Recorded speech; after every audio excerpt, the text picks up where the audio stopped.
Yun o. Everest yan, Everest.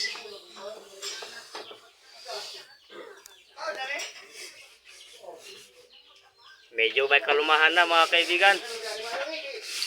Yun o, tapos na o. Diba? O.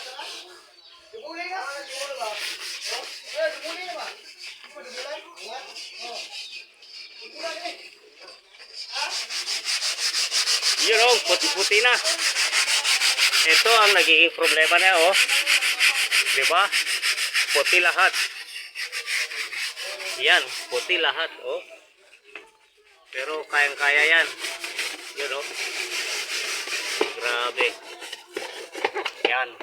Puti lahat yung sa kisame niya. Kung bakit nagkaroon ng puti dyan ay moisture yan.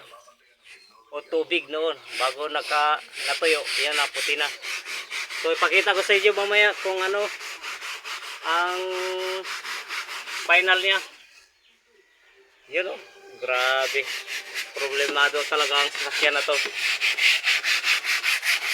Yan. Okay. Ayun. Okay. Ito.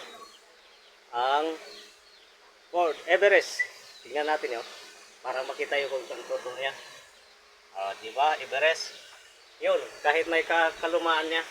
May kalumaan na ito. Pero yung problema nila kanina na itim-itim, ay puti-puti dito, wala na Wala na. Tapos ito, makita natin yung mga pintuan na, pumuti na. Yun. At dito, pakita natin. Ito lang naman ng mga armas natin Yan. Tapos yun hand brush. Tapos yan tignan nyo. Ito ay tapos na madilim, di ba? Madilim. Yan. Ito, tapos na ito. Pero yung katabi niya hindi pa, di ba? Leather yan. So, yan ang gustong-gusto ko, leather. Pati yung pintuan doon, di ba?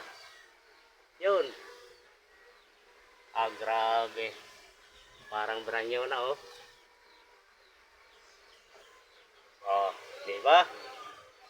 So, ganoon lang.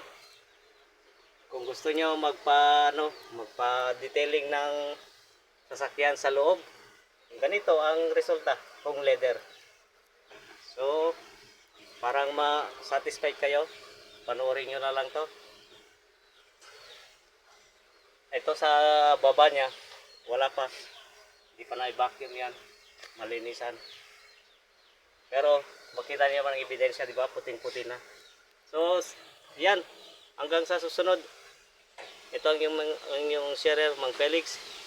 Magandang araw po.